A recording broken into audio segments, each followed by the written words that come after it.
dalang mga posibilidad ng tagumpay o kabiguan, ng ligaya o lungkot. Kaya marapat lamang na tanggapin si Jesus bilang tagapagligtas at Panginoon. At matapos yun ay panariwain ang katapatan at paglapit sa Kanya bawat araw o day by day. Ang day by day ay naglalayong umalalay sa pang-araw-araw na pamumuhay. Narito po si Kuya Ed Lapis sa mensaheng pinamagatang Discipline for Peace of Mind.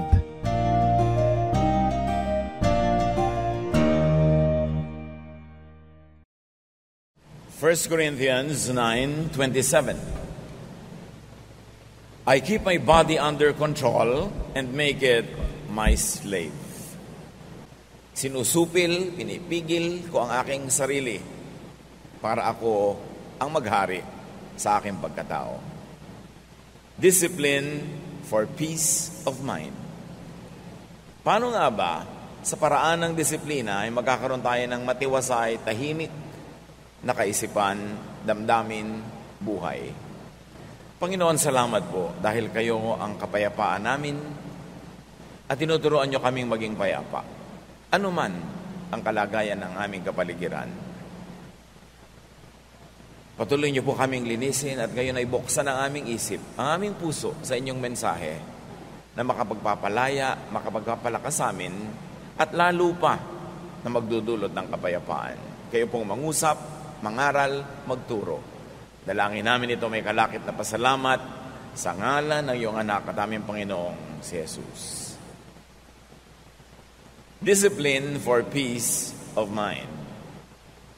Maraming sinasabi ang Biblia tungkol sa paraan ng pag-iisip ng tao at ano ang nagiging bunga ng paraan na yon ng pag-iisip. John 16:33, si Jesus, I have told you these things so that in me you may have peace. In this world you will have trouble, but take heart, I have overcome the world. Yan ang isang number 1 na mensahe ng Panginoong Jesus, peace. Kaya nga nung siya isinilang, kumakatama ang anghel, peace on earth. Peace in people's hearts. Peace talaga. Sayang ang pagiging religyoso, sayang ang paglapit sa Panginoon, sayang ang paglilingkod, pag-aaral, kung hindi naman tiwasay ang kalooban. Kasi ang talagang gusto ng Panginoon na marating ng lahat ng mananampalataya ay kapayapaan. At sabi niya, in this world you will have trouble, but take heart, I have overcome the world. So dalawang pagpipilian. Sabi niya, talagang magulo ang mundo. Magkakaproblema kayo, natural lang yon. Huwag kayong magtaka. Pero isipin niyo, nagapi ko na ang daigdig. Nagahari na ako. In other words, ano dapat pag-isipan ng tao? Not trouble, but Jesus. Ang dapat na nananaig sa kanyang damdamin, hindi yung pag-aalala, kundi yung pagtitiwala sa Panginoon. Philippians 4:8, finally, my friends, keep your minds on whatever is true, pure, right, holy, friendly, and proper. Don't ever stop thinking about what is truly worthwhile and worthy of praise. Sabi niya, imbes ang isipin ninyo yung mga kasinungalingan, mga nakakagulo, mga maruruing bagay, mga nakakaligalig, masasama, mali. Huwag kayong tumigil ng pag-iisip, pagtotoo ng isip tungkol sa mga kanais-nais, magagandang bagay na nakakapuri sa Panginoon. In other words, we are given choices of what to think of. Pwede ka mag-isip ng trouble, pwede ka mag-isip ng peace, pwede ka mag-isip ng Satan, pero pwede ka mag-isip ng God. Pwede ka mag-isip ng kaguluhan, pangliligalig ng iba, pero pwede ka mag-isip ng mga pangako ni Jesus ng kapayapaan. Ang isip, mapaglaro. At maraming tao pinaglalaroan ng sarili nilang isip. Hindi sila ang amo ng isip nila, kundi yung isip nila ang nagiging amo nila. At mapaglaro ang isip. Proverbs 23:33, You will see weird things, and your mind will play tricks on you. Kaya yung mga taong matatakotin sa multo, may dumadaan lang na hangin, nakakakita yan ng multo. Yung mga taong matatakotin sa end times, mayroon lang nangyari dito, may nangyari doon na konting ganito, end times na sa kanya yun. Yung mga tao na laging maraming galit, hindi mo naman ginagalit, nagagalit din agad. Kasi may mga tanim na agad na galit, madali nang tumubo. Paglalaruan ka ng isip mo, at ililigaw ka ng isip mo. There are mental tricks and mental illusions. So watch your mind. Yung mga selosa, lagi nakakakita ng pagsiselosan. Yung mga takot na takot mawala ng pera, laging nakakakita ng paghihirap at pagdarahop. Yung takot na takot sa sakit, laging nakakakita at nakakaramdam ng kung ano-ano. Mga laro ng isip. Matthew 6:34, don't worry about tomorrow. It will take care of itself. You have enough to worry about today. Si Jesus na may sabi nun, pagkatapos maraming Kristiyano, walang iniisip kundi end times sa bukas, end times sa next month, end times sa Sabi, don't worry about it. Not even the Son knows about it, only the Father. It means it's not for you to know. Kasi kung para malaman mo yan, di dapat binunyag. Tapos laging yun ang iniisip. Mga bagay na hindi naman mababago, iniisip pa rin. Ang nagbabago lang damdamin, nalulungkot, natatakot. So you don't worry about tomorrow. Bakit? Kawaworry mo ba? Mapapalitan mo ba yan? Maiiba mo? Hindi rin. So sayang lang ang pagod mo. And worry is thought. On the reverse, thought is worry. Pag palaisip, mapag-alala. Pag laging nakakaalala, madalas lang malungkot. Kaya nga sabi ng isang tula, better by far you should forget and smile than that you should remember and be sad. Mabuti pa, nakakalimot. Mayroong mga nagmamahalan, magkalayo, magtatampo yung isa, huy, nakakalimutan mo na yata ako. Kung talagang mahal mo siya, hindi ba iibigin mo pa nga malimutan ka na ng konti para hindi siya laging malungkot? Kesa lagi mong nakaalala ka, lagi ka namimiss. Tuwan-tuwa ka, yung ego mo, tuwan-tuwa, dahil lungkot na lungkot siya at wala ka. Ganun ba ang pagmamahal? So sabi niya, mabuti pa na malimut-limutan mo ko, na makangiti ka naman, sumaya-saya ka, kasi lagi mo ako naaalala, tapos nalulungkot ka naman. So dahil mahal kita, please, kalimutan mo na muna ako dahil magkalayo naman tayo. Don't be obsessed with me. Yun ang pag-ibig na nakakapagpalaya, hindi pag-ibig na nanggagapos, nang tatali, nang kukulong. Psalm 32, 1-5. Our God, you bless everyone whose sins you forgive and wipe away. You bless them by saying, you told me your sins without trying to hide them, and now I forgive you. Before I confessed my sins, my bones felt limp, and I groaned all day long.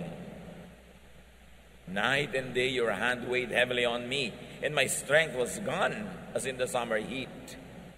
So, I confessed my sins and told them all to you, and I said, I'll tell the Lord each one of my sins. Then you forgave me and took away my guilt. Nandito na yung buong theology ng sin and forgiveness. Ang Diyos ang nag-aalok. Patatawarin ko kayo sa inyong mga kasalanan. Pupunasan ko, papawiin, aalisin ang bahid ng karumihan. Pagpapalain ko kayo. Ipinagtatapat nyo sa akin ang inyong mga kasalanan, hindi nyo itinatago, hindi nyo ipinagkakaila. Patatawarin ko kayo. Ganun kasimple ang deal ng Diyos sa atin. Until religious intercessors and priests stood between men and God and made the business of forgiveness complicated and expensive.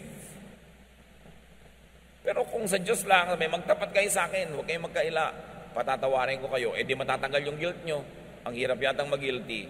Pero ang mga religyoso, lagi nagpapag-guilty because they can control people who are guilty. Pero ang Diyos, sabi niya, huwag niyong buhatin yung guilt niyo. Gusto ko maluwag ang loob niyo. At sabi ngayon itong awit, bago ko ipinagtapat, bago ko inamin at hiningi ng tawad ng mga kasalanan ko, kasakit ng mga buto ko. Para ako may bone cancer. Umaatungal ako araw-gabi sa sakit. Araw-gabi, napakabigat ng pasanin ko. At ang aking lakas ay parang sinisip-sip ng init ng tagaraw. Kaya naman, ipinagtapat ko sa Diyos sa aking mga kasalanan. Wala akong iniwan. Hiningi ko ng tawad. At pinatawad niya ako. Inalis niya ang aking heavy guilt feelings. Ang ministry ng Diyos, mang-alis ng guilt. Ang ministry ng mga relihiyosong nagpapahirap ng buhay ng kapwa, magpagilty. Kumusta? Ang damdamin nyo ngayong oras na to, kayo ba'y punong-puno ng guilt o malaya, magaan? Hindi dahil holy kayo, hindi dahil tayo ay perfect, kundi dahil nagtatapat tayo sa Diyos at pinapatawad naman niya tayo, nagtatapat tayo. Mahirap na dala ng isip yung guilt. But guilt, forgiveness, peace are all thoughts. Nasa isip yan. Confess unto peace. Diretso sa Diyos. Hindi mo kailangan padaanin pa kung kani-kaninong tao yung confession mo. May bayad pa. Diretso sa Diyos. Yan ang gusto niya. Yan ang pinapalaya niya tayo. Hindi niya tayo hinahanapan ng perfection. Ang ginawa niya para mawala yung guilt natin, hindi siya nagre-require ng 100% holiness. Ipagtapat mo lang, ihingi mo ng tawad, and you are wiped clean. Not because you are clean, but because you are made clean by God, by God's kindness, and especially by God's kindness through the work of Jesus. Romans 8, 1-2. If you belong to Christ, you won't be punished.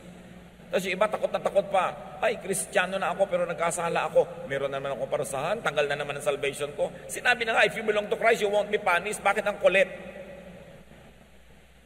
Gustong-gusto yung may punishment. At gustong-gusto ng mga ibalang teacher, laging may punishment. Kasi yung may punishment, nagigilty ang mga tao. At yung nagigilty, mas madali silang pasunurin. If you belong to Jesus Christ, you won't be punished. Mahirap bang maintindihan yan? The Holy Spirit will give you life that comes from Christ Jesus, not from your own deeds, not from your own performance, but from Christ Jesus, and will set you free from sin and death. When you are freed from sin, it doesn't mean you are freed from committing sin, because kahit na kay Christ ka na, once in a while you fall and commit sin. So what does it mean you will be freed from sin? You will be freed from the punishment of sin, because Jesus took the punishment. And you will be freed from the guilt of sin, because when you know that when you confess of the Lord, He forgives, therefore you are free from the guilt and the punishment of sin. But no Christian is really free from the actual act of doing sin, because God knows that we are not perfect. God remembers that we are dust. Kaya naglagay siya ng daan para makabalik ang lahat ng nadadapa. Confession. If we confess our sins, He is faithful and just and will forgive us. And will give us a renewed heart. Hindi yun mahirap maintindihan. Kawawa ang mga nasa Panginoon na lagi pang guilty, lagi pang natatakot, lagi pang nag-iisip na siya ay mapaparusahan, mawawala sa presensya ng Diyos, etc. Be free in Jesus, and freedom is thought. Again, nasa isip yan. Meanwhile, the thought of torture is punishment. Pag naiisip mong mapaparusahan ka, naiisip mong magugunaw ang mundo, maiisip mong dadaling ka sa impyerno na naman, nasa Panginoon ka na, matutorture ka lang. Nawawala yung joy of your salvation, bagamat hindi nawawala yung salvation. Romans 6:14, don't let sin keep ruling your lives. You are ruled by God's kindness and not by the law. Hindi ang ibig sabihin ng don't let sin keep ruling your lives, dapat hindi ka na nagkakasala. Ang ibig sabihin nun, yes, nagkakasala ka pa rin, hindi ka talaga perfect, ang kapatid mo, ang mga kasama mo, magkakasala pa rin. Pero huwag yung takot sa parusa ang maghari sa buhay nyo. Ang paghariin nyo sa buhay nyo ay ang Diyos, ang kanyang kabaitan, at hindi yung law na nagbibigay ng punishment. Romans 6:14, read it over and over again. Don't let sin keep ruling your lives. In other words, don't let the fear of sin and the guilt of sin keep ruling your lives. You are ruled by God's kindness, not by your perfection, not by the law, or not by obeying the law. It doesn't mean do not sin, But it only means do not be a slave of the fear of sin and punishment. But of course, it's always preferred that we minimize sin. You cannot be sinless, but you should sin less and less and less. That is desirable. But sinlessness is unattainable in this life. Sino man na mag-iisip noon ay laging mabibigo, laging magigilty, matotorture, wala yung peace. Kaya alam mo na hindi yun ang tamang reading eh. Kasi pag tama ang reading mo ng scripture at application, ang bunga, peace. Thought of sin is master. But the thought of life in Jesus is liberator and your new master. Anong kinalaman ng mga verses na yan sa gusto natin pag-usapan na discipline for peace of mind? Inisa-isa lang naman natin ang mga pwedeng magtanggal ng peace of mind, di ba? Anong disiplina ang kailangan natin para maghari yung peace of mind? Unawain ito. Thoughts become emotions, and emotions become blood chemistry. Pag may naisip ka, magiging emosyon yun. Either nakakalungkot ang naisip mo, lulungkot ka, nakakasaya, sasaya ka, nakakapagpaselos, magseselos ka, nakakapagpainggit, maiinggit ka. Basta may inisip ka, magkakaroon yun ng emotional equivalent in your system. And your emotion will change your blood chemistry. Napatunayan na ng siyensya yan. Kahit nga ang pag-iyak, bakit ang iyak ng iyak bago matulog, biglang ang sarap ng tulog? Kasi napatunayan na sa luha, kasama yung mga toxins, mga lason related to stress. Yung naninigas ang katawan mo, yung ikaw ay halos himatayin, yung hirap na hirap ka, yung toxin na yon lumalabas kasama ng luha. Kaya nalungkot ka, lumuha ka, lumabas yung toxin. Kaya yung mga hindi umiiyak, yung ayaw umiyak, nagtitigas-tigasan, yun na biglang naninigas eh. Kasi hindi na ilalabas yung emosyon. So, kung anong iniisip mo, magiging blood chemistry. Science has proven over and over that toxic thoughts show up as disease. Yung mga inggitera, selosa, mga inisin, masamain ang loob, magagalitin, mga laging may negative emotion, marami ang sakit. Kasi ang negative emotion changes blood chemistry, changes heartbeat, changes yung mga blood vessels, sumisikip, humataas ang blood pressure mo, kaya ka nagkakasakit. Di ba sabi nga nila, pag umiibig pa daw, nagkakaroon tagyawat, yan ang dapat patunayan. Pero again, emotion turning into disease. Kasi umiibig siguro, laging puyat, ayan, napapabayaan ang kasarili. Lagi nakakalumbaba, yun naman kamay marumi, nagkakapimpol. Pwedeng ganun. But the general idea is this: your emotion affects your health. Negative thoughts trapped in the mind cause problems like high blood pressure, digestive troubles. Subukan ninyo na kayo magpapa-interview o kakanta o tutula o haharap sa public o gagawa ng something nakakanervyos, naninigas ang tiyan nyo, di ba? Para kayo sinuntok. O kaya, nagkakayo kay LBM, o kailangan punta ka na punta sa toilet. Ninenervyos ka, anong kinalaman sa digestive system mo? Meron. Negative emotions affect the digestive system. Di ba kaya nga kung nalulungkot ka, hindi ka makalulo ng pagkain, hindi ka makakain, hindi ka matunawan, anong kinalaman ng tiyan mo doon sa boyfriend mo na nakita mong may ibang kaakbay sa mall? Bakit hindi ka makalulon? Anong kinalaman ng lalamunan mo doon? Meron. Kasi yung emotion mo nakaka-apekto sa iyong katawan.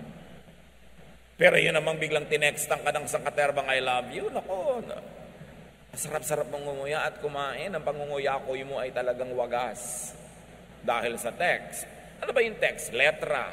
Nakita ng mata mo yung letra, na-decode ng brain mong ibig sabihin. Inassign na niya ng emotional value. Sumaya ka. Sumarap. Ang napakatabang mong kinakain. Dahil sa iyong emosyon. Pero ano man ang sarap ng kinakain, naalala mo na yung boyfriend mo, iba kami ka-date na iba, naku, nawawala lang halaga lahat yan. Jeremiah 17:9, The heart is deceitful above all things and beyond cure. And read mind for heart. Talinghaga yun. Ang totoong tinutukoy dito, isip. Huwag padala sa isip. Kontrolin ang isip. Dinadala ka ng isip mo sa matatakot ka, dinadala ka sa magsiselos ka, dinadala ka sa magagalit ka, huwag kang padala, siya ang kontrolin mo. Proverbs 23:33, you will see weird things and your mind will play tricks on you. May nakita ka lang halimbawang kung anong papel na may telephone number sa bulsa ng iyong asawa. Your mind will play tricks. Kung ano-ano na ang mangyayaring kwento niya, buong-buo na yon. Kahit saan sila nag-check-in, anong minerienda nila, gano'n sila katagal magkasama. Dahil paglalaroan ka ng isip mo, dadalin ka actually sa gusto mong puntahan. Alam naman ng isip mo kasi yung takbo ng utak mo, kaya doon ka na niya dadalin. Kaya kung saan mo gustong papuntahin yung isip mo, mag-practice ka na doon nagpupunta yung iniisip mo. Kasi dadaling ka nun automatically when you are not in control. What you think of, you see. You imagine, you dream of. That's why dreams could become your realities. Pagka nabubuhay ka sa pantasya. Marami mga tao dahil sa fantasy, may pinafantasize sila isang tao na gustong-gusto nila, ini-imagine nila na gusto din sila. Hindi naman sila man lang kilala. May mga tao na sa public places, pag may mga kasama silang laging nandun din, mga opisina siguro, mga restaurant, o mga public places like this, napapansin nila na yung crush nila laging doon nakatingin, doon sila uupo. Tapos sasabihin, nakita mo, tingin ang tingin sa akin. They create their illusions. Paano hindi ka makikita? Kahit saan lumingon, nakabalandra yung mukha mo doon.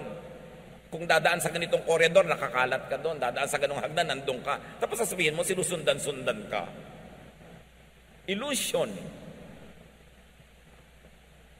Dapat kinikilala mo kung ano yung illusion, ano yung realidad, para nakatungtong ka sa lupa. Thoughts could become lifestyle.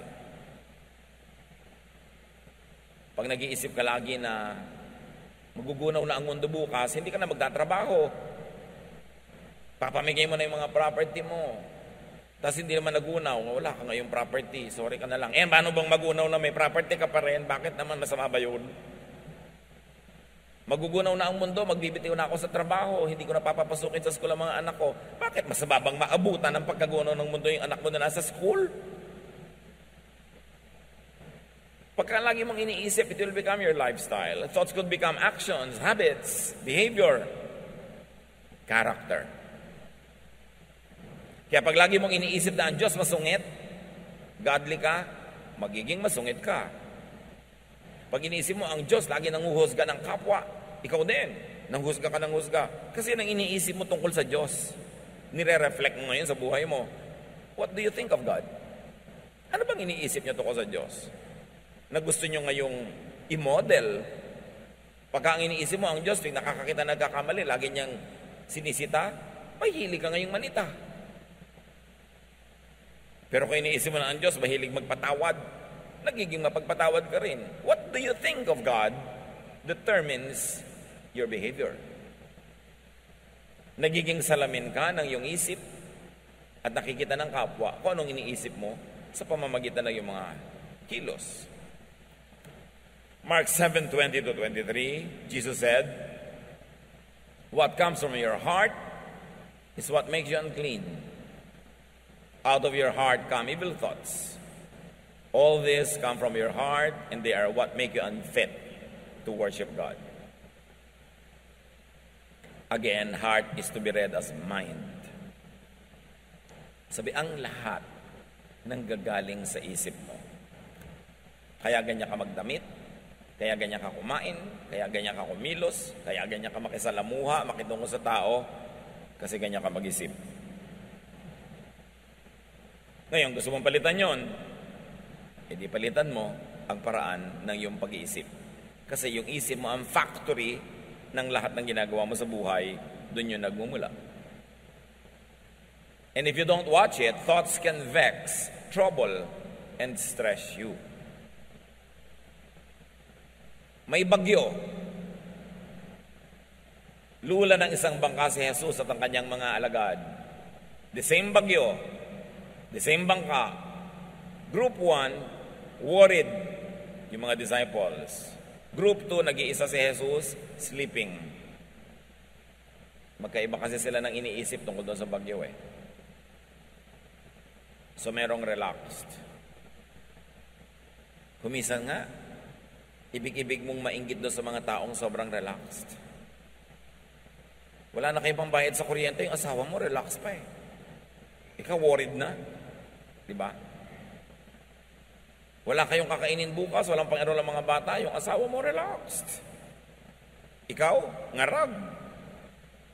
20 years later, pareho pa rin kayong buhay, pero ikaw, pumangit, tumanda. Siya, relax pa rin. Kaya gusto mong ibig sabihin, mabuti pa yata ito, ganito, sobrang relax eh. Ako, pagod na pagod dito. Yun ang blessing sa mga relax. May mga pagod na pagod to keep them relaxed. Sobra ka kasing responsible. Wala pala kayong kakainin, wala siyang ginagawa, subukan mong wala rin gawin. Pag pareho kayo nagutom, may gagawin na rin yan eh. Lagi mo kasi sinasagot yung problema, sinasalo di nagre-relax siya. Yung kapatid mo, sobrang relax kasi umaasa sa'yo. Nag-asawa, umaasa sa'yo. Nagkaanak, umaasa sa'yo. Pagod na pagod ka. Subukan mong gutumin niya mga yan pag hindi kumilos. Hindi mo naman kasi ginugutom at alam niya yon, kaya ikaw mapagod, relax siya. That's life. Choice mo yan eh. Kumisan para ring sumpa pag sobra kang responsible, ano? Lalo sa mga pamilya, pag maaga pa lang na-identify nila kung sino yung responsible, lagot ka buong buhay. Magpapabaya sila kasi alam mong di mo matitiis. Subukan mong tiisin. Baguhin mo yung pag-iisip. Hindi reklamo ka ng reklamo. Tamad-tamad ng kapatid ko, tamad-tamad ng ganito. Lagi mo kasi sinasalo. Hayaan mo malaglag. Pag hindi nagbago ng pag-iisip yan. Minsan yung mga sobrang responsible, nagiging konsentidor na eh. We are already tolerating very bad behavior by rewarding the lazy and punishing the masipag. Yun ba ang justice ng Diyos? No. If you're always troubled in spirit, identify why. Daniel 7:15, I, Daniel, was troubled in spirit, and the visions that passed through my mind disturbed me. You see? Yung mga mahilig makakita ng vision, lagi na di-disturb. Well, once in a while, there are people who are really given visions so they could warn others. But most of the time, hindi naman vision yan eh. Subdivision, guni-guni. Marami mga self-appointed prophets, nakakakita ng demonyo kahit sa tasa ng tiya. Tinatakot ang buhay niya, tinatakot ang lahat. Everything is in God's hands. Why try to control what you cannot control? Ano ang nagpapagulo sa ating isip? Salain ang isip, kontrolin ang isip. Thoughts can calm, can soothe, can relax you. You see, in the same mind, thoughts that can stress you can thrive. But also in the same mind, thoughts that can relax you can flourish. So bakit man naman papapasok ng lagi yung nakaka-stress? Bakit hindi yung nakaka-relax? Manonood ka ng sine, horror pa. Ba't di nalang comedy? Ang lungkot-lungkot pa, nagbayad ka pa para ka malungkot. Ang bigat-bigat ng dibdib mo paglabas, gumagapang ka pa palabas ng sine dahil ang lungkot. Why? You have a choice. Psalm 119:52, I remember, Lord, your ancient laws, and I find comfort in them. So you see, ang daming laws, pero ang sinofocus niya, yung nakaka-relax, yung nakaka-comfort. E di ang bunga sa buhay niya, comfort.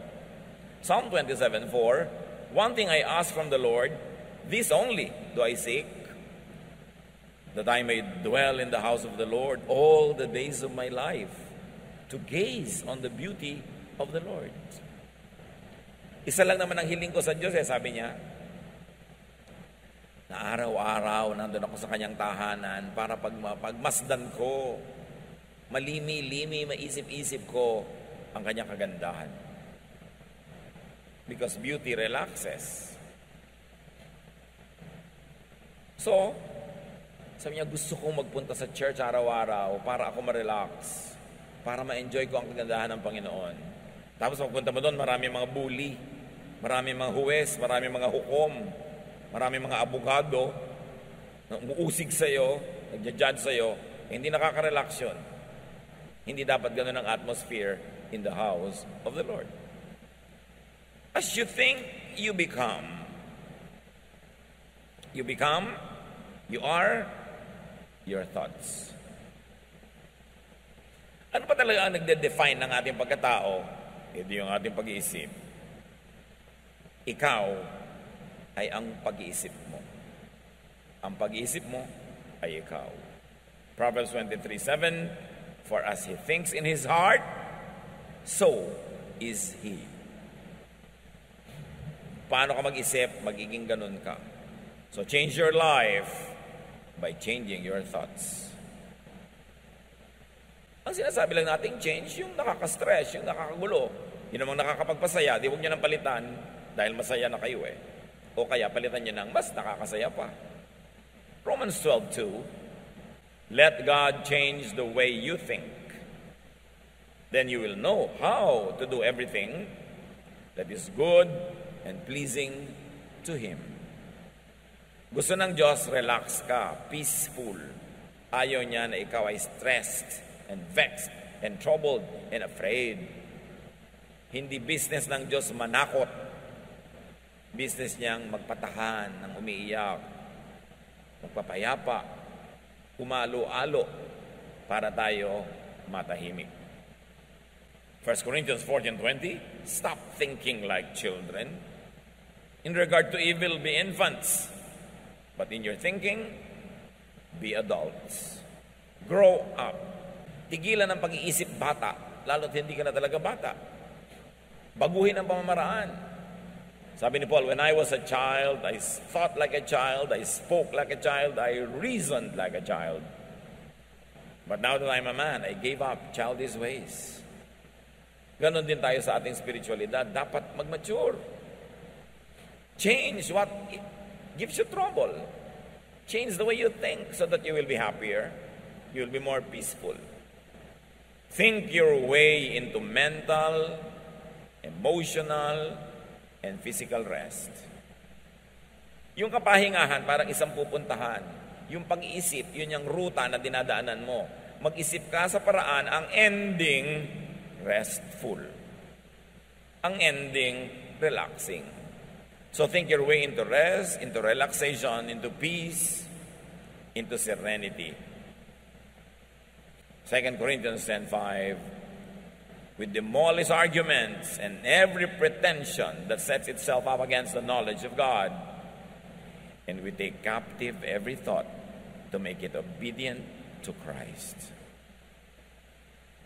Ginigiba namin ang lahat ng anumang pangangatwiran at mga pagkukunwari na bumabangga sa tunay na pagkakilala sa Diyos.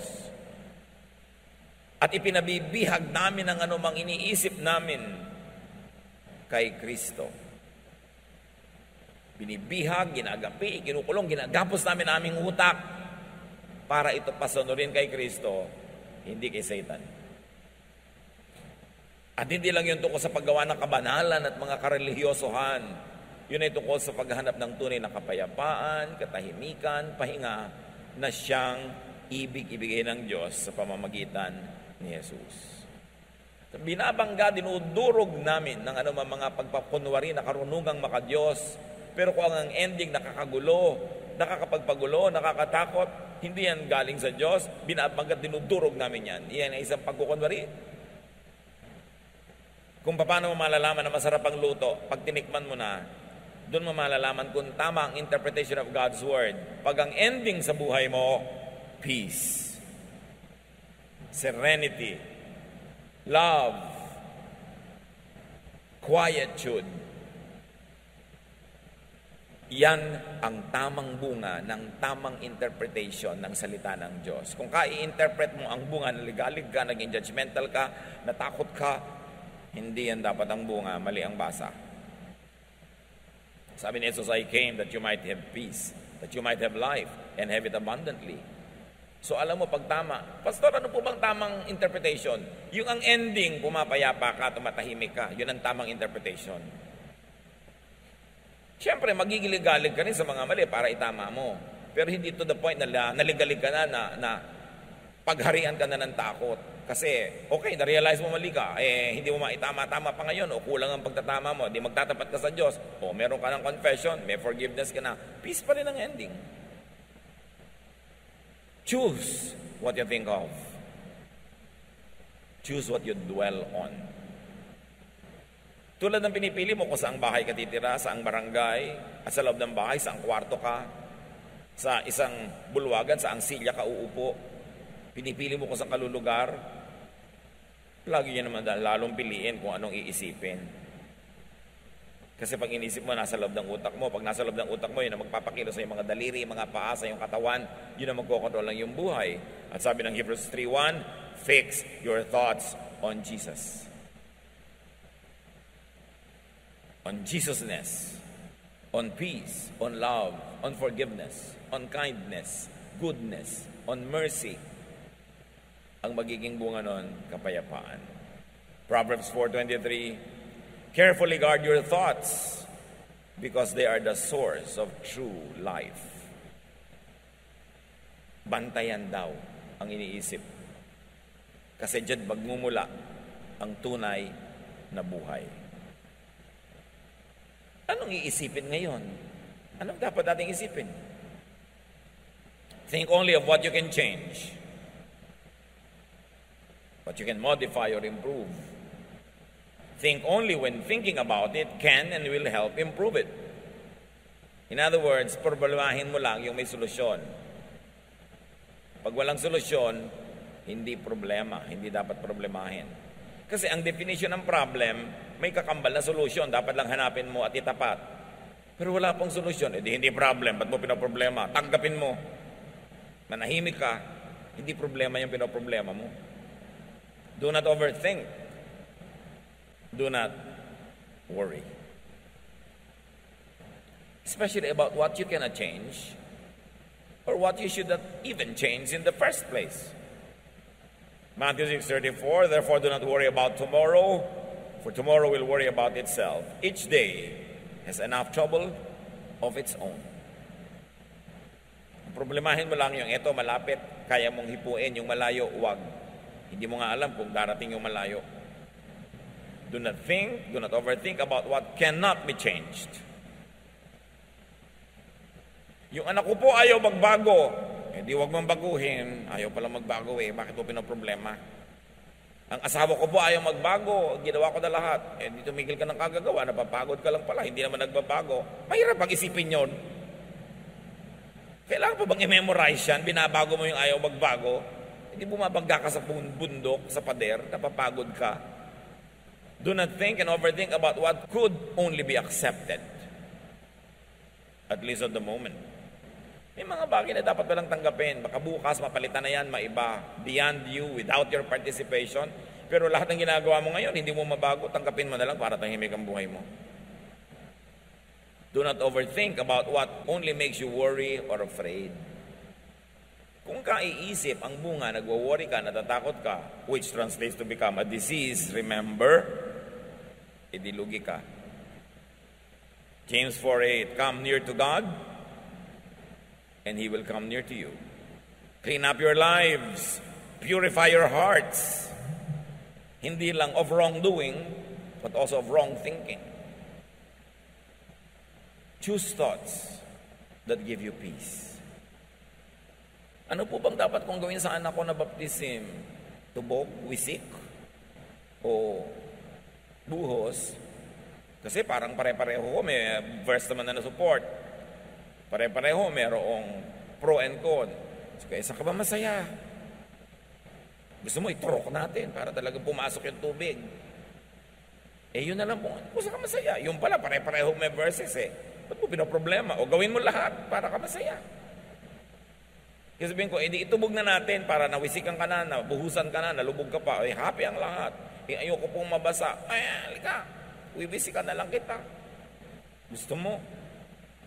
Pa kailangan gawin napakalaking problema yan, nakakapagtayo ng mga sekta at mga kongregasyon based only on the mode of baptism. Ang galing gumawa ng problema ng mga anak ng Diyos. Maghati-hati at magpagalian. Kami tama, kayo mali. Sa akin, isang balding tubig ang binuho sa'yo, isang baso lang. Mas banal ako sa'yo. Ganun. Ang mga musician ng church namin, puro maiksi ang buhok. Sa inyo, may mahaba. Bakit? Yung bang maiksi ang buhok ng musician nyo? Mas banal sa mga musician naming nakapusod. Nakakabanal ba talaga yan? Yung hiksi at haba na yan? Bakit big deal? We become majors of minors. We problematize everything. Hindi tuloy peaceful ang church life. Choose thoughts that give you peace. Philippians 4:8. Keep your minds on whatever is true, pure, right, holy, friendly, and proper. Don't ever stop thinking about what is truly worthwhile and worthy of praise. Piliin ang iisipin, piliin ang poproblemahin. Avoid thoughts that vex, that trouble, that agitate. Iwasan yung nakakapagpagulo, nakakapagpalungkot. Bakit lagi pag-uusapan yan? Paborito na magkakapatid, pag-usapan yung hipag nila na inis sila. Ba't di siya ginagawang star? Ito yung nag-uusap kayo, siya ang topic, edi star. Mabuti pa, magtinda na kayo ng ticket. O, eto na ticket, bumili ka na. Pag-uusapan na natin ang hipag natin. Kasi star siya, magbayad tayo. Bakit lagi nyo pinag-uusapan yung nakakainis? Yung nakakapagpalungkot, nakakapagpagalit, di nilalagyan nyo ng sakit ang utak nyo? Nakakainis pala siya, dapat mag-isipin. Kasi yung iniisip, lalo siya nagwawagi. At lagi kayo natatalo. Kasi kahit naman kayo isip ng isip, kwento ng kwento, hindi rin naman sila nagbabago, kayo ang naiinis. Paboritong pag-usapan ng mga magbibilas, yung biyana nila.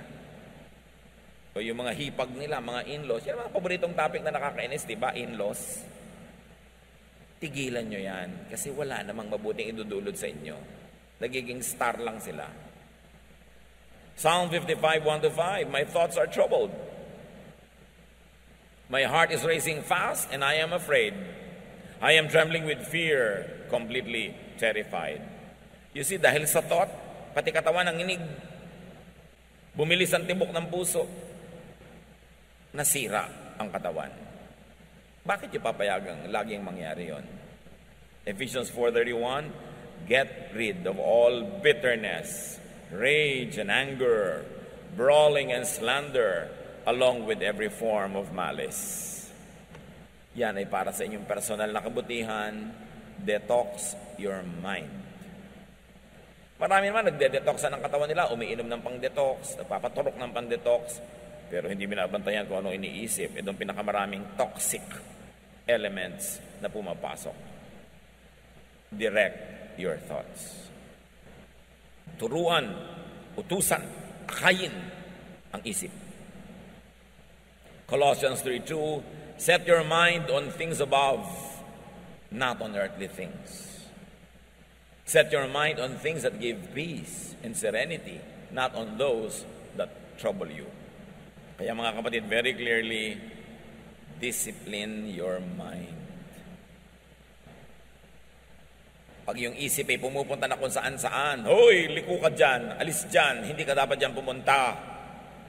Discipline your mind. Psalm 139:23-24, search me, O God, and know my heart. It means know my mind. Test me and know my anxious thoughts. See if there is any offensive way in me or in the way I think. And lead me in the way everlasting. Suriin niyo po ang isip ko, ang pag-iisip ko, ang pinag-iisipan ko, at akayin niyo ang utak ko sa tamang daan na nagbibigay ng buhay na walang hanggan, buhay na masaya, buhay na payapa. Romans 8:6, if your minds are ruled by our desires, meaning emotions, meaning thoughts, we will die. But if our minds are ruled by the Spirit, we will have life and peace. So paghariin ang Espiritu ng Diyos sa ating kokote, sa ating isip, Proverbs 15:32, those who disregard discipline despise themselves, but one who heeds correction gains understanding. Discipline in thinking is very important. Proverbs 4:23, above all this, guard your heart or guard your mind, for everything you do flows from it. Bantayan ang isip kasi lahat ng ginagawa nyo doon nagmumula. Nandiyan kayo ngayon kasi diyan nyo pinapunta ang inyong isip. John 14:27, sabi ni Jesus, I am leaving you with a gift, peace of mind and heart. And the peace I give you is a gift the world cannot give. So don't be troubled and afraid. May iiwan ako sa inyong regalo, kapayapaan ng isip, katahimikan, katiwasayan. At ang katiwasayan na itong ako nagbibigay, hindi yan maibibigay ng mundo. Kabaligtaran nga ang binibigay ng mundo gulo. Sabi, kaya huwag kayong matakot, huwag kayong mangamba. 1 Corinthians 9:27, ang ating opening verse, I keep my body under control and make it my slave. Apply it to your mind. Then say, I keep my mind under control and make it my slave. Discipline your mind unto peace and serenity. Kung magulo ang isip nyo ngayon, ligalig kayo, takot, likhan nyo yan. Walang ibang may likha niyan. At kung payapa kayo ngayon, sinadya nyo man o hindi, nilikhan nyo rin yan dahil sa inyong pag-iisip. Huwag na kayong humingi ng kapayapaan sa Diyos, matagal lang ibinigay. Nasa harapan na natin, nasa kandungan natin, nasa atin na lang kung ating tatamasahin at gagamitin. Sayang ang buhay na puro gulo ng isip, puro takot, puro pangamba, di naman naiiba. Sabi ni Lord, huwag kayong masurprise na may trouble. In this world you will have trouble. Natural may trouble. Huwag niyo isipin, ay may trouble, bakit may trouble? Natural meron. Pero ang ako ang isipin nyo, napagtagumpayan ko na ang lahat ng yan, at ang aking tagumpay ay inyo ring tagumpay, tamasahin nyo ito. Enjoy a life of peace. Trust in God through Jesus. Change the way you think and have a better life. Dear Lord, we thank you that we can enjoy peace because of Jesus and because of your love. Gisingin nyo kami. Pukawin nyo ang aming isip. At suriin namin ang aming mga sariling paraan ng pag-isip na nagbubunga ng kaligayahan o kalungkutan, katiwasayan o ligalig o bagabag. Kami rin ang may gawa nito. Turuan nyo kaming suriin ang aming sarili at isuko ang aming pag-iisip sa inyo, Panginoon, sa Espiritong Banal, na ang maging bunga, kapayapaan, katahimikan. Mabago ang dapat baguhin at matanggap ang hindi pwedeng baguhin. Pagbulay-bulayan natin ang kahulugan nito sa ating mga buhay.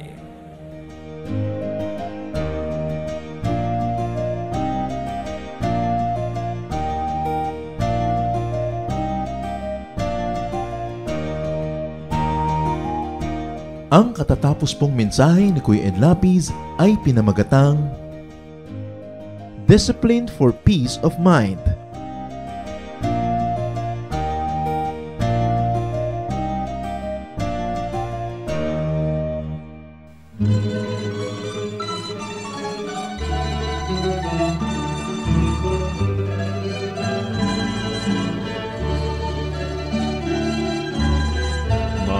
Gawa niyo sa aming buhay, tuwin ay naaalala.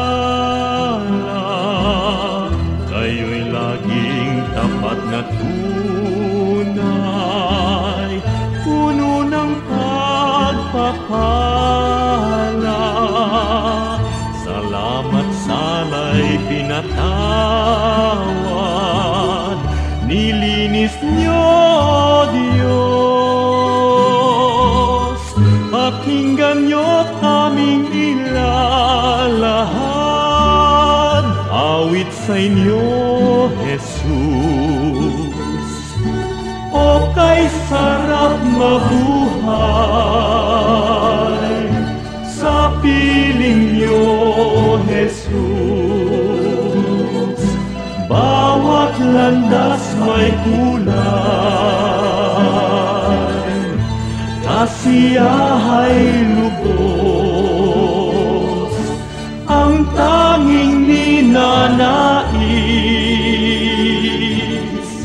ay magpuri sa inyo, lalo lang tumatamis sa piling niyo, Jesus.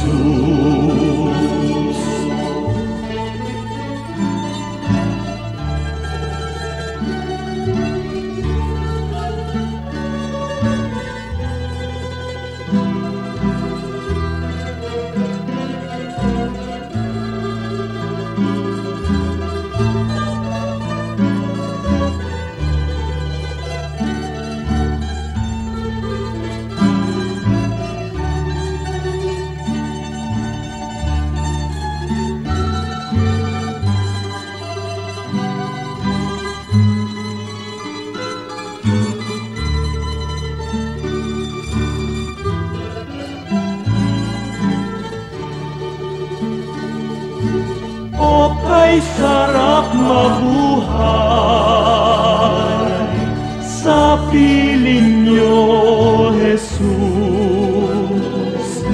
Bawat landas may kulay, kasiyahay lubos, ang tanging ninanais ay magpuri sa inyo, lalo lang tumatamis sa piling niyo, Jesus. Bawat hakbang ay mayroong awit, bawat pintig ng puso, mga himig na makalangit sa damdami bugso. Lumipas man ang aking buhay, awit di matapos, sa langit man ay iaalay, pakinggan niyo, Jesus. O kay sarap mabuhay sa piling niyo, Jesus. Bawat landas may kulay, kasiyahay lubos, ang tanging ninanais ay magpuri sa inyo, lalo lang tumatamis sa piling niyo, Jesus.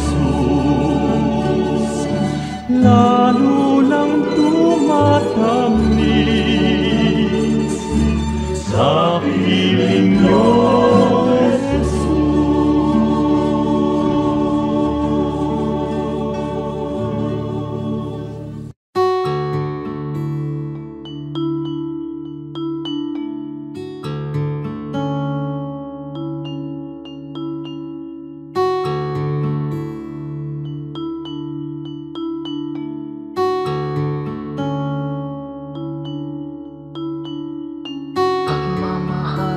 sa akin, o kahirap malirik,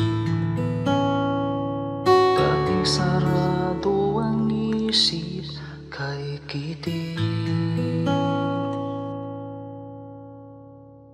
Mulian kang nakilala, ang pananaw na wasto,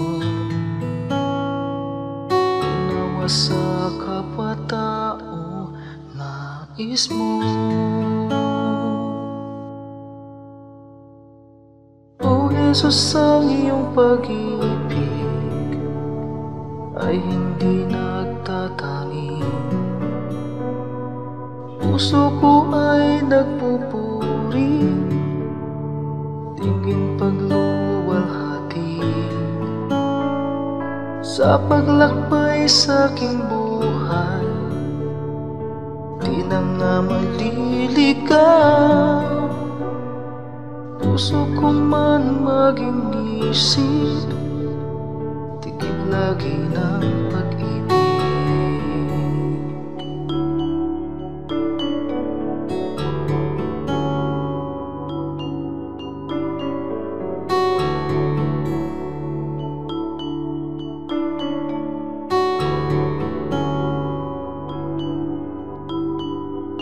Kung ako'y magsalita man, wika ng bawat tao, kung pag-ibig ay wala, tila batingaw. Ang dalisay na pag-ibig ay mapagpahinuhod, at hindi nga nagkukulang kailanman. O Jesus, ang iyong pag-ibig ay hindi nagtatangi. Puso ko ay nagpupuri, tingin pagluwalhati sa paglakbay sa aking buhay. Di na nga maliligaw, puso ko man maging isip, tikip lagi ng pag-ibig. O Jesus, ang iyong pag-ibig ay hindi nagtatangi. Puso ko ay nagpupuri, tingin pagluwalhati sa paglakbay sa aking buhay. Di na nga maliligaw, puso ko man maging isip, tikip lagi ng pag-ibig. Puso ko man maging isip, tikip lagi ng pag-ibig.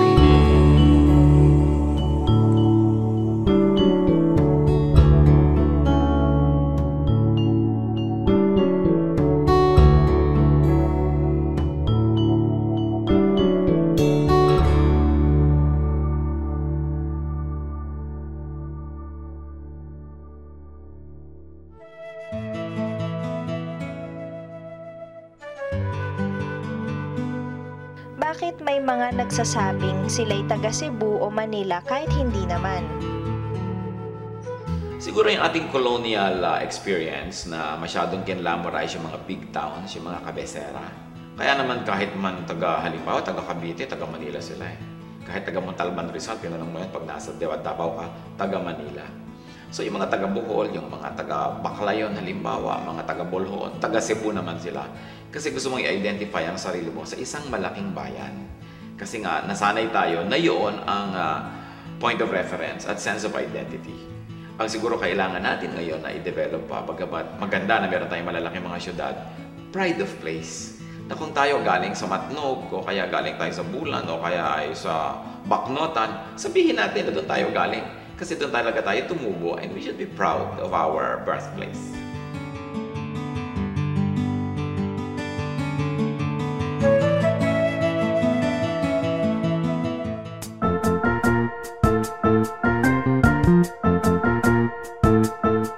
Oras na po para pansamantalang magpaalam ang programang Day by Day.